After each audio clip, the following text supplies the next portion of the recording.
Oke, selamat pagi semuanya. Sekarang kita masih kalau di rekaman ini kita masih pagi, tapi mungkin teman-teman nanti nonton bisa aja kapanpun terserah. Kali ini kita udah bareng sama Nindi. Nama lengkapmu siapa sih, Nin? Rahma Nindita Zuhara Suratmaja, Kak. Panjang Oke, ya. atau aku kalau Nindi disuruh soalnya ngulang udah. juga Eh, betul. Kalau disuruh ngulang aku udah pusing karena panjang juga. Nah, Nindi ini adalah temen yang sekarang apa namanya ada ikut di sebuah program semacam manajemen trainee gitulah Nin ya, di sebuah company. Boleh diceritain Nin, awalnya itu kamu gimana sih Nin? Maksudnya perjalanan karirmu gitu, eh, dari mungkin awal kuliah gitu sampai bukan awal kuliah, sorry, lulus kuliah sampai sekarang gitu. Oke, boleh dong, boleh aku ceritain banget. Ketika aku tuh dulu lulusan ekonomi ya, Kak. Ekonomi di salah satu PTN di daerah Jawa Tengah ya. Nah, UNS ya, aku sekalian sebutkan. Nah, terus abis dari situ, aku ikutan tuh tes-tes gitu kan, namanya mahasiswa baru, pusing kan, apa aja diikutin gitu. Dan cuman alhamdulillahnya aku udah dibekelin gitu, oh nih ketika lulus coba ikutan program yang berbasiskan si manajemen trainee itu gitu. Jadi kalau misalnya aku apply, aku pasti yang arahnya tuh pokoknya harus ada yang program gitu. Nah, Oke. terus ketika aku lulus, aku tes-tes, alhamdulillah waktu itu aku emang diterima di beberapa company. Cuman Oke. waktu itu aku ikutan juga tes sebagai aparatur sipil negara, Kak, gitu, di salah satu Oke. kementerian. Oke. Nah, terus masuk situ aku keterima juga jadi PNS ya. Dulu sebutannya masih CPNS berarti karena belum pelantikan. Hmm. Hampir setahun aku gabung menjadi aparatur sipil negara gitu ya. Mhm. Ternyata jiwa-jiwa rebelku tuh tidak sesuai gitu, kurang sesuai. Nggak Jadi culture fit ya? iya, karena kan memang kalau PNS itu birokrasinya kuat banget ya. Nah, aku tuh Ya. tipikal anak yang suka mencicip-icip sana sini gitu. Jadi ya udah, aku putuskan untuk aku lepas status itu PNS tadi. Mm-mm. Aku coba untuk ke swasta aja gitu. Yang di bayangan aku, oh nih kayak mungkin lebih agile gitu kan. Ya udah, habis itu Oke. bergabunglah aku di company saat ini. Itu sih terus aku ikutan program yang ada di sini di company aku sekarang. Gitu. Oke, oke, oke. Boleh disebut nggak sih nih company-nya tuh? Kalau Boleh di dong. Oh boleh, Jadi, siapa tahu ada ya. yang nggak boleh. Oke. Jadi saat ini tuh aku ada di Paraversa. Pas aku awal Mm-mm. masuk banget, aku ada di Paragon. Kalau teman-teman tahu mungkin ini ya, Paragon di FMCG yang ini Wardah, Makeover, Emina gitu. Cuman Hmm. dia tuh saat ini Paragon tuh punya holding lah ya. Kayak mungkin kalau misalnya Astra International tuh kan dia punya Daihatsu dan anak-anaknya gitu. Nah sekarang tuh Paragon sebagai anak company dari Paraversa. Nah aku tuh saat ini ada di Paraversa, Kak, sebagai bisnis Oke. analis gitu. Pak, para Versanya sendiri bisnisnya apa tuh? Kita tuh fungsinya untuk assess kategori baru untuk Paragon Group, Kak. Jadi kita Oke, yang tapi itu menjadi sebuah perusahaan tersendiri. mm-mm, Oke, oke, oke, oke, oke, oke, oke. gitu. Ah. Nah, Hmm. ceritain dong nih kalau di sana itu Mm-mm. program MT-nya tuh gimana? Misalkan kayak durasinya berapa lama, terus apa aja sih yang dilakukan, yang kalian lakukan, kamu lakukan sebagai peserta gitu, terus ya kan beberapa, soalnya sistemnya kan beda-beda ya, ada yang dipindah cross function, ada yang enggak gitu. Nah kalau di sana gimana Nin? Oke. Sebetulnya gini ya, berkaitan sama program gitu. Hmm. Paragon itu kan dia ada dua program, namanya MT dan Hmm. PLDP. Kalau misalnya MT itu khususnya untuk konseptor, PLDP itu untuk yang berbasis langsung ke teknisnya gitu. Nah, Hmm. ketika aku masuk, aku joinnya di PLDP memang. Tapi itu Hmm. tidak menutup kemungkinan yang tadinya aku ada di lapangan, sekarang aku ditarik ke bisnis analis, di mana konseptor banget gitu kan. Jadi kayak Hmm. perpindahan program itu sangat memungkinkan kalau di company aku sendiri. Nah, cuman mungkin untuk teman-teman yang mendengarkan ini nih ya, dari followersnya Kariza gitu. Jadi setiap perusahaan itu emang namanya beda-beda, tapi programnya kemungkinan sama-sama Ya, mencari leader gitu ya. ya Objektif calon leader. utamanya tuh di situ. Nah, kalau misalnya di Paragon sendiri, itu untuk PLDP 18 bulan, cuman di situ tuh sama MT dan PLDP sama-sama 18 bulan. Cuman nanti kita tuh ada ini Kak, kayak project improvement. Nah, Oke. kalau MT itu setiap 6 bulan sekali itu harus presentasi tuh gimana sih perkembangan si project yang kamu laksanakan gitu. Dan project itu bener-bener harus buatannya dia sendiri gitu. Nah, kalau misalnya PLDP dia interview lagi presentasinya 2 kali aja gitu. Dan cuman gini yang seru menurut aku adalah ketika di setiap program yang aku yakin setiap company juga ada ya, setiap program tuh pasti akan ada basic skill training. Entah ketika kita masuk itu udah ditempatkan gitu ya di salah satu function, terus di apa sih kalau di aku direktorat gitu. Nah itu nanti mereka udah ditempatkan di lapangan. Nah di situ selain itu kita juga menerima pelatihan dari, kalau di aku namanya program university, dari HR-nya gitu. Jadi kayak ada 2 ilmu sekaligus gitu yang bisa kita dapetin secara paralel gitu sih. Dari yang kerjaan kita dapat, dari dari si HR itu sendiri kita dapat untuk pengembangan diri kita. Training. Ya. Gitu. Oke. Nah, apa namanya, Nin? Iya, tadi mungkin bagi teman-teman yang masih kurang familiar dengan istilah-istilah itu, manajemen trainee, PLDP dan lain-lain, memang kalau setiap company itu bisa punya nama yang berbeda-beda sih. Kayak misalkan di Unilever tuh namanya bukan MT tapi UFLP. Unilever Future Leader Program. Terus apalagi ya yang kalau di BUMN tuh kayak di Telkom atau Telkomsel itu Great People Trainee Program gitu-gitu. Jadi nggak salah. Coca-Cola juga mirip tuh, Graduate Trainee Program. Terus kalau bank-bank tuh banyak yang MDP, manajemen ya MDP atau ODP, Management Development Program. Kalau yang O itu apa ya? Kalau apa? Aku lupa. ODP itu apa ya? Officer Development Officer Program. Development Program, Kak. Kalau MDP Marketing Development Program. Manajemenin. Oh iya, kalau di Bukopin waktu itu dia katanya gitu, marketing. Iya. Oh iya, beda lagi berarti. Aku lihatnya kalau iya emang beda-beda sih, kayak di Astra juga dia langsung nyebutnya trainee-nya gitu. Human Capital Trainee gitu. Tapi yang intinya sih kalau yang kayak gini tuh, kalau aku menganalogikan tuh ibarat kamu masuk, orang-orang masuk militer tuh masuknya tuh ke Akmil gitu loh. Jadi lulus dari situ langsung jadi perwira gitu loh. Kayak kalau di militer tuh langsung jadi letnan 2. Nah kalau di MT ini biasanya outputnya tuh ada yang jadi asisten manajer, ada yang jadi manajer, tergantung masing-masing kebijakan company-nya aja sih gitu. Kalau di tempatmu gimana, Nin? Kalau habis lulus ini ternyata kamu dinyatakan lulus program ini, karena kan biasanya nggak semuanya lulus juga kan? Bener nggak sih? Iya, selama tidak nakal-nakal sekali sih pasti lulus lah Kak, aku yakin. Aku ada belum yang pernah mendengar juga, ada yang sih. berat. Oh iya. Wah. Ada yang seberat itu, Nin. Setauku kayak di Unilever tuh nggak gampang gitu loh. Ketika presentasinya jadi nggak dikeluarin ya. Nggak dikeluarin sebagai karyawan tuh nggak, tapi kayak sebagai program itu tuh kayak nggak semuanya bisa lolos gitu loh, gitu sih. Kalau di sana masih ini ya. Tapi jadinya apa nih habis lolos? Maksudnya kayak apakah asisten manajer atau manajer? Kita sebutannya gitu sih Kak. Officer dan Officer eksekutif. atau eksekutif? Oke. Terus tapi kalau di sana gimana nih? Syarat masuknya gitu? Apakah ada hal-hal tertentu? Kadang aku tuh cukup kaget. Aku tuh inget dulu apa ya, Manulife atau apa gitu, sampai bikin syarat IPK minimal 3,5. Itu kan gila ya. Biasanya kan IPK minimal 3 gitu kebanyakan. Ini IPK minimal 3,5. Atau ada syarat-syarat tertentu nggak yang unik gitu? Kalau di Paragon sendiri ya, kalau IPK ya 3 ke atas lah ya pasti itu. Karena kalau misalnya IPK di bawah 3 juga bukan berarti dia tidak baik ya, tapi maksudnya sebagai mahasiswa kan kita harus bisa tuh menyeimbangkan antara akademis sama yang program lain ya tambahan lain, entah dia UKM atau apa gitu kan.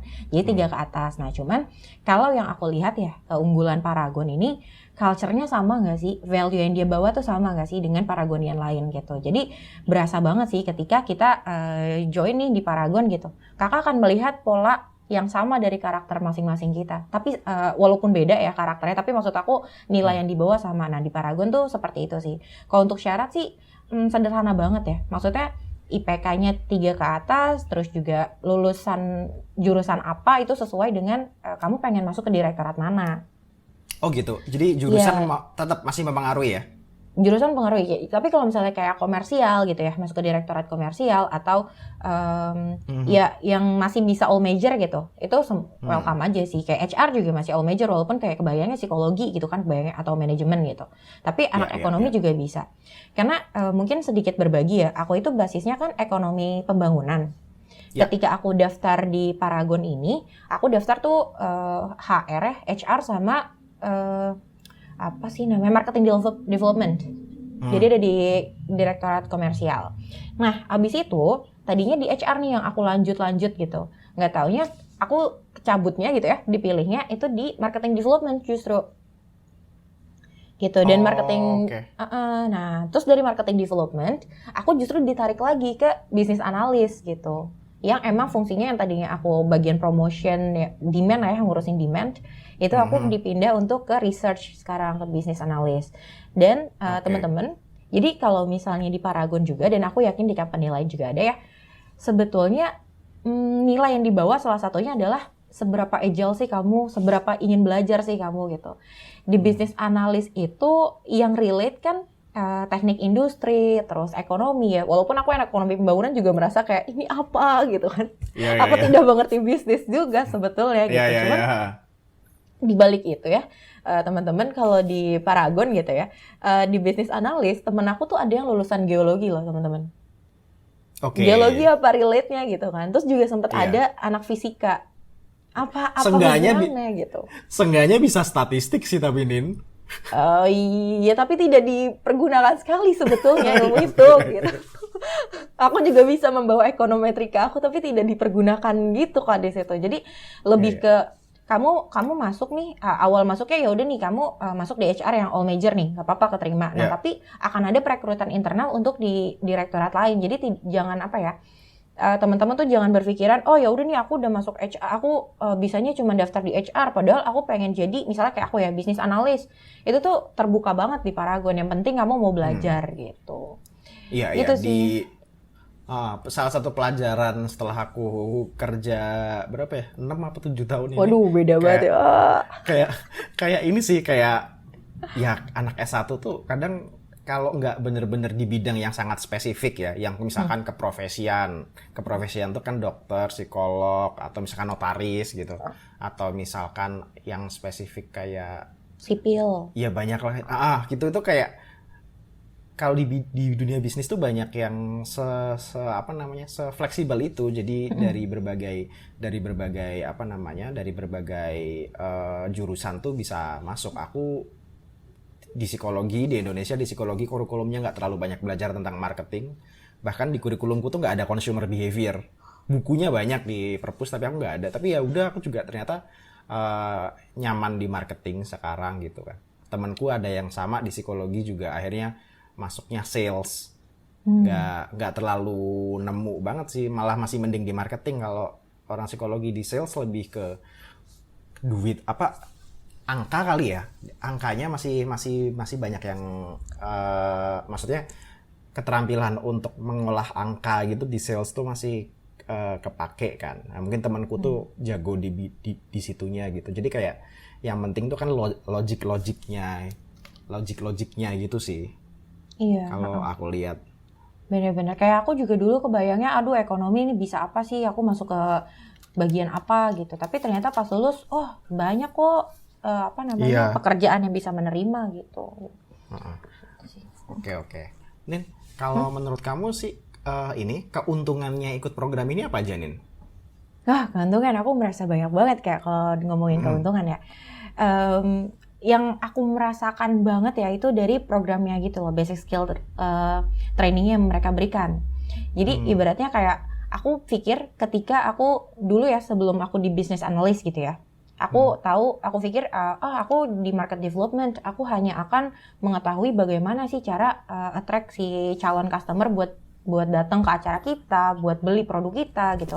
Tapi ternyata di sisi lain, oh ternyata aku juga belajar nih basic skill sebagai sales kayak gimana, walaupun itu masih satu direktorat gitu ya. Tapi ada hal lain yang bisa aku pelajari. Terus juga bagaimana ya untuk time management yang baik gitu. Hal-hal yang kayak gitu sih yang menurut aku, yang aku merasakan kalau misalnya aku nggak masuk ke program ini, aku cuma bisa dapat satu ilmu. Tapi kalau misalnya aku dapat ikutan program ini, aku dapat ilmu-ilmu lain gitu yang yang bisa aku dapatkan secara bersama gitu, mempersingkat waktu aku untuk belajar gitu sih. Dan di sisi lain kalau di Paragon Kak, yang aku senangnya sebutannya bukan atasan sih, kita sebutnya superior. Superior kita tuh gampang banget untuk memberi kepercayaan ke kita gitu. Jadi di situ aku belajar untuk memiliki project management yang baik gitu, biar nggak ngecewain superior yang udah memberi kepercayaan gitu. Ibaratnya ini anak baru masuk 4 bulan tapi aku udah udah dipercayakan untuk megang satu project yang cukup besar gitu misalnya. Nah itu tuh ini terbuka banget sih kalau untuk jadi anak-anak program gitu. Yang aku senang di situ sih. Dan biasanya ini kan coachingnya banyak ya, coaching dan trainingnya banyak. Bener-bener Training di kelas misalkan, yang kedua juga mungkin coaching dengan ya itu tadi superior bahkan sampai level director tuh kadang juga dapat kan ya? Iya, benar-benar. Untuk program ini aku juga kurang paham ya untuk di company lain kayak gimana. Tapi kalau di Paragon gitu ya, mungkin karena memang tanpa kamu ikut program ini juga bisa deket sama BOD, tapi aku alhamdulillahnya kayak dapet shortcut gitu Kak untuk deket sama Excom gitu. Nah dari situ juga aku kadang suka sama ada namanya sebutannya Pak Miftah ya, kalau misalnya ada yang denger ya anak Paragon gitu. Itu tuh aku bisa mentoring, bisa coaching pribadi gitu. Jadi kayak kalau misalnya kita tidak masuk program kan kayak tidak mendapatkan perhatian khusus ya, bukan tidak mendapatkan, tapi kurang mendapatkan gitu, dilihat gitu. Nah, kalau misalnya jadi program kan, oh nih batch ini, sini dia anak batch ini, terus oh ya ini kayaknya butuh nih gitu. Ya udah, jadi kayak deket lah sama atasan, dan ilmu-ilmu dari orang yang berpengalaman itu kan jauh lebih banyak dan yang kayak wow ternyata bisa ya gitu. Gitu sih yang aku ini. Biasanya tuh ini sih kayak atasan-atasan tuh selain punya helicopter view pasti, selain punya strategic thinking tuh punya ini sih yang aku kerasa banget tuh kayak apa ya, karena sudah segitu berpengalamannya jadi kayak mereka udah sering trial and error. Jadi kayak dia sering kayak kita jadi nggak usah ngerasain errornya gitu kan, karena mereka yang udah trial gitu kan, jadi kayak jangan kayak gini, karena kalau yang ini rawannya kayak rawan terjadi seperti ini gitu, jadi kayak potensial hazardnya begini, kamu mending ini, jadi kayak secara teknikal pun jadi kepake gitu loh. Selain pasti helikopter view-nya dapat. Biasanya kalau ngobrol sama BOD itu kan pasti kamu jadi ter-challenge atau mendapat insight tentang why kenapa strategi ini dilakukan gitu kan. Jadi kalau misalkan eksekutor doang kan kadang ya udah kamu yang penting kerjain secara bagus, apik, efisien, efektif gitu kan. Tapi kalau ngomong sama BOD itu kayak pasti ada why-nya gitu kan, background-nya itu kenapa gitu. Itu yang kayak juga mahal sih. Bener-bener. Bahkan aku ketika masuk ya, aku berasa bodoh banget ketika memberikan ide, tapi aku nggak tahu jawaban dari why-nya gitu. Aku cuma bisa tahu sampai 2 why, tapi berikutnya aku nggak kepikiran. Oh iya, ternyata harus kayak gitu. Nah itu fishbone itu beneran dipakai juga, terus kayak 5 why ya kalau misalnya di manajemen itu. 5 why. Nah, itu tuh beneran harus kita pakai sih, biasakan. Karena itu dipakai untuk sehari-hari juga sebenarnya. Aku tuh kerasa banget ya tentang why ini. Salah satu yang paling kaget adalah dulu sempat di interview di company yang sekarang waktu aku masuk ini, pas interview sama salah satu vice presidennya. Aku agak kaget karena pas sama user itu kan sangat teknikal ya. Kamu bisa ini enggak, ini itu gini, apa yang akan kamu lakukan kalau ini terjadi, apa yang kemarin kamu lakukan saat ini gini. Nah pas sama VP-nya itu agak ter-challenge sih, karena kayak oke, kenapa kamu fokus ke brand yang ini? Aku di marketing ya. Kenapa kamu fokus ke kategori ini di brand ini? Terus kenapa activation-nya seperti ini? Terus kenapa message-nya seperti ini gitu. Jadi kayak kayak why-nya tuh banyak banget, itu digali sama dia, kayak ngajak mikir tentang, nggak mungkin mereka pengen tahu kan apakah si orang ini, kandidat ini strategic thinkingnya jalan apa enggak gitu kan. Nah jadi aku ngerasa banget, anjir untung aku dulu banyak ngobrol sama bos nih tentang hal-hal yang kayak gini gitu kan.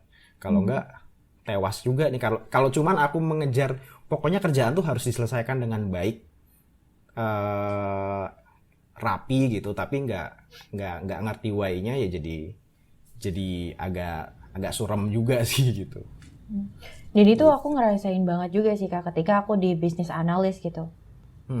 Itu kan sering banget ideation ya. Mungkin di Kakak juga sering ya, di Kakak di mana Kak? Di Gojek ya? Nah, di Gojek. Nah, itu aku merasakan banget sih ketika di business analyst tuh jawaban ketika kita ngelontarin ide itu harus benar-benar harus tahu banget alasannya gitu. Karena kadang suka ketika kita udah ngeluarin nih, wah idenya banyak banget, wah keren gitu. Tapi pas ditanya ini kenapa gitu, kita tidak bisa menjawab dan itu tidak bisa direlasikan dengan ternyata trennya nggak kayak gitu. Kita maksain ide aja gitu. Jadi di program ini gitu ya, aku merasa bukan hanya di program sih, tapi maksudnya di pekerjaan yang udah tahap ke officer atas gitu, itu memang harus ini sih mempertimbangkan apa yang kita keluarkan, risikonya seperti apa kalau ternyata dilaksanakan. Jadi kayak belajar planning dan organizing gitu ya kayak. Iya, salah satu hal yang aku pelajari juga setelah kerja itu hal-hal yang kita lihat, terutama misalkan kalau aku konteksnya marketing nih, hal-hal yang terlihat wah di luar, misalkan kayak sebuah iklan yang keren banget, campaign yang keren banget, itu kan seakan-akan itu adalah buah dari sebuah kreativitas doang gitu kan. Padahal ternyata setelah aku kenal, enggak juga, ternyata betul bahwa itu buah karya dari sebuah kreativitas yang tinggi gitu kan. Cuman ada juga hal-hal yang kayak tadi kamu bilang itu, kayak pertimbangan ini resikonya apa, terus apa yang harus kita dapatkan, insight-nya apa. Jadi banyak hal yang terus secara angka, numbers-nya tuh gimana sih, kenapa kamu harus melakukan ini, targetnya ini gitu. Kenapa yang disasar harus misalkan ibu-ibu gitu. Jadi kayak nggak sekedar hype-nya, nggak sekedar lucunya sebuah campaign, tapi kayak pasti ada nilai apa sih yang dibawa. Ada nilainya apa. Dulu aku kaget, aku dulu waktu masih kuliah atau pas kapan ya, dulu tuh yang Aqua yang pertama bikin campaign, ada Aqua yang Narji sama siapa, Sandi Sandoro disampingin kayak mirip.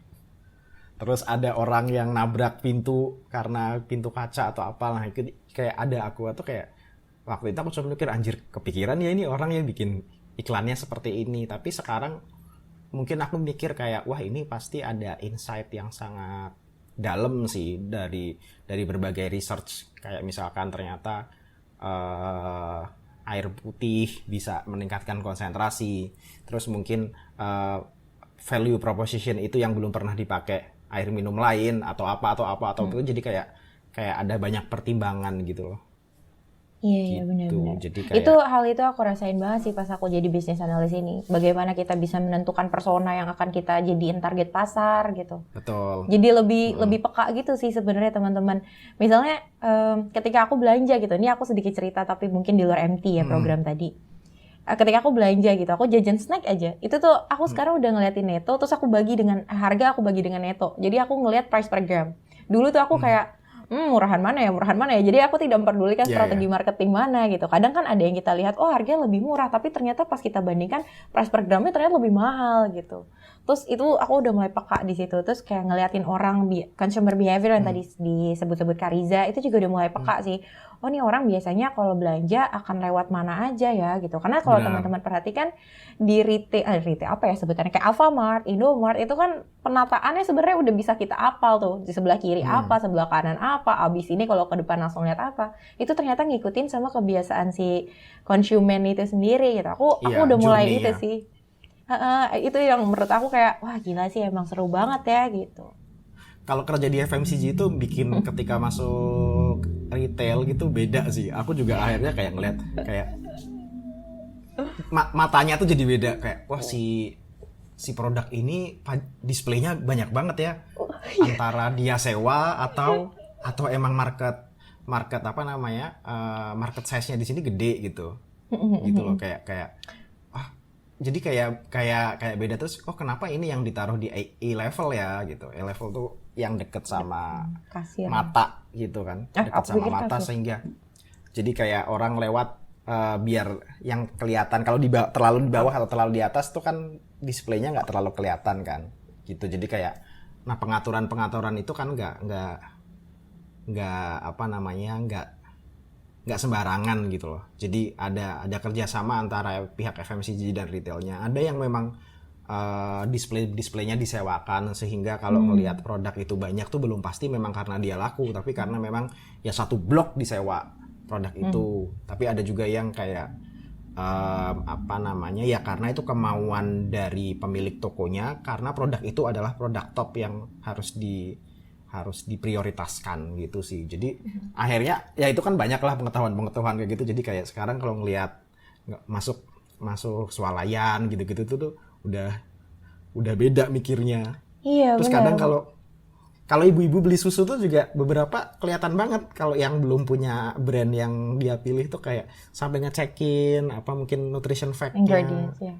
ingredients. Oh ini gulanya berapa? Oh anakku butuh kalsiumnya berapa persen dalam satu kali AKG yang nggak kecukupan gizi. Itu kan kayak sesuatu yang apa ya? Sesuatu yang berbeda setelah akhirnya kita ngerti bisnisnya gitu ya. Dan apa ya? Nah enaknya kalau di MT itu lagi-lagi itu bener-bener di coaching banget kayak kita nggak cuma terima perintah tapi dikasih tahu ini loh. Biasanya kan juga sampai turun lapangan bareng gitu kan, suruh observasi misalkan. Nah itu kayak apa namanya untuk tahu bisnis prosesnya. Aku dulu mana ngerti ternyata aku dulu kan ya namanya cowok gitu kan nggak pernah belanja bulanan ya. Terus bingung lihat ibu-ibu belanja bulanan ngantri rame-rame gitu kan kayak kenapa gitu ya. Ternyata ada pola-polanya, ramenya cuma di week 1 sama weekend 4 setelah gajian gitu-gitu. Ini tuh sebelum di Gojek kakak lagi menceritakan di mana sih maksudnya kak? Kalau aku dulu di Nutrifood. Oh, iya, Nutrifood aku sepakat dan- banget sih. Ketika emang kita udah masuk ke suatu bisnis ini karena kita ada di FMCG kali ya, jadi kayak kita menceritakannya yang berkaitan sama itu gitu. Ya, Jadi ini sebagai contoh aja sih. jadi lebih aware gitu. Dan kalau kita nggak ngerti gampang banget akses untuk nanya ya karena emang anaknya cuma segitu anak-anak program biasanya. Jadi Iya, kalau iya. ada sesuatu hal yang kita nggak paham, kita kepo gitu, udah tinggal nanya sih. Sip. Nah kalau ini Nin, suka dukanya nih Nin sekarang Nin menjalani itu kan katanya program ini juga agak berat juga ya, maksudnya nggak ya butuh pengorbanan lah kayak ibaratnya karena kamu ya no pain no gain lah gitu kan. Nah itu gimana Nin? Suka dukanya, kalau sukanya dari tadi aku udah banyak menceritakan ya. Aku emang orang yang Oke. cenderung suka banget dapat ilmu-ilmu baru gitu, hal-hal baru yang bisa aku implementasikan di nggak kehidupan pekerjaan aja gitu. Pokoknya kalau aku udah dapat ilmu itu di kerjaan, ternyata dia relate sama kehidupan pribadiku, itu aku udah senang banget gitu. Kayak ya tadi sesederhana planning, organizing, time management itu menurut aku udah ngebantu banget di kehidupan aku sehari-hari. Nah, terus yang aku senang lagi adalah bagaimana aku bisa belajar membangun persona baru gitu. Persona baru tuh bukan ya persona aku yang Nindi A terus menjadi Nindi B, tapi lebih ke menempatkan posisi, oh nih ketika aku menjadi Nindi si pekerja seperti ini, ketika aku di luar pekerjaan berarti aku harus menyiapkan waktu untuk yang kadang tuh kita nggak bisa membedakan gitu nggak sih kak? Aku merasa seperti kayak WFH sih, dari pekerja terus lepas pekerjaan, jadi aku suka nggak bisa disiplin untuk Nindi udah di luar jam kerja, udah lepas laptop gitu. Itu kadang aku suka tidak bisa seperti itu. Nah cuman karena tadi ada coaching mentoring itu, terus mungkin sudah terdeteksi ini performanya sudah mulai menurun nih di ideation gitu. Terus aku baru sadar, oh ya ternyata aku kecapean. Nah itu aku belajar hal seperti itu. Aku bisa, bukan persona sih, seperti lebih disiplin ke diri sendiri. Nah itu sukanya. Kalau dukanya aku lebih ke time managementnya tadi. Karena udah kepenuhan kerjaan, jadi ditambah tugas tugas dari program, itu aku susah. Jadi misalnya di project aku sendiri, aku pegang dua core project, terus 2 side project gitu. Nah itu membagi waktunya aja tuh udah sehari aja ada meeting yang bisa jadi aku ada dual meeting gitu. Jadi di screen satu meetingnya mana, screen satu meetingnya mana. Itu udah susah banget kan membagi diri. Terus di sisi lain aku ditambah sama tugas dari program itu sendiri gitu, si project improvement. Nah itu yang suka dukanya aku sih. Apa ya, jadi ada satu hal yang kemungkinan akan aku nomor 2 atau 3 kan untuk oh nih aku lebih urgent di sini gitu. Itu sih yang aku merasa, dan kadang ya ada perasaan bersalah gitu loh. Aduh, ini padahal gue juga lead di sini nih program di project ini gitu. Tapi karena yang ini lebih iniin gue jadi nggak fokus, nggak achieve di sini gitu. Jadi kayak gimana ya Kak? Susah untuk yang aduh nih kurang nih gitu. Itu sih yang menurut aku karena kebanyakan itu. Tapi Gitu, pernah Kak. sampai ini gak, Nin? Pernah sampai bener-bener kecapean yang kayak mungkin sampai saking capeknya sampai sakit Oh, gitu, atau gitu-gitu pernah gak sih?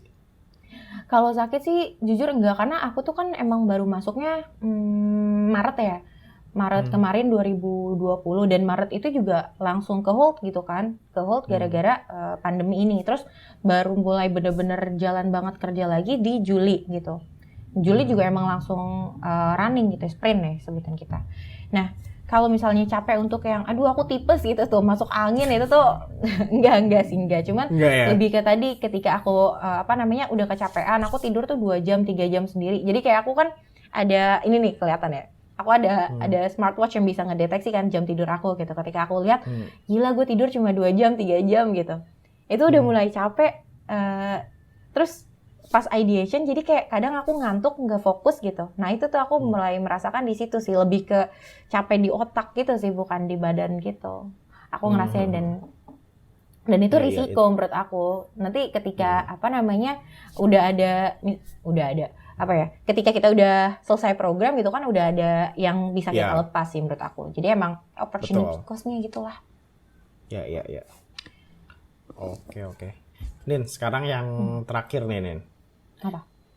Tips dan trik deh buat teman-teman yang mungkin mau gabung, mungkin fresh graduate atau mahasiswa yang nantinya pengen gabung di program semacam ini, semacam manajemen trainee ini, menurutmu gimana nih tips and triknya?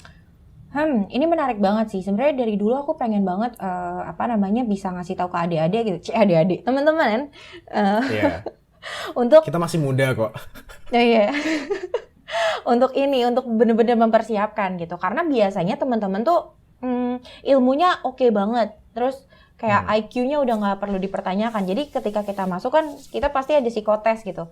Dan aku yakin kita kalau misalnya fokus ya makan yang cukup, emosinya juga lagi baik gitu ya, moodnya baik, oke-oke aja lah, pasti aman-aman aja gitu di psikotes. Cuma biasanya tuh gagal di interview gitu.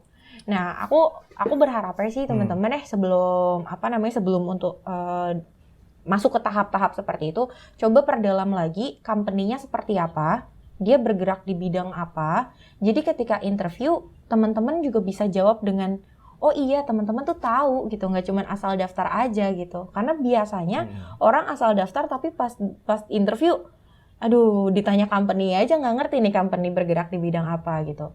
Dan di sisi lain, teman-teman yang MT, PLDP, MDP, ODP dan segala macamnya namanya itu juga harus ini sih, percaya diri gitu pas jawab. Namanya kita kan akan menjadi leader ya nanti ke depannya gitu. Entah akan jadi eksekutif, akan jadi officer lah, pokoknya akan membawa orang gitu. Jangan sampai kita nggak punya percaya diri. Interview aja kita gitu. Aku juga pernah ada di tahap itu habisnya gitu kan.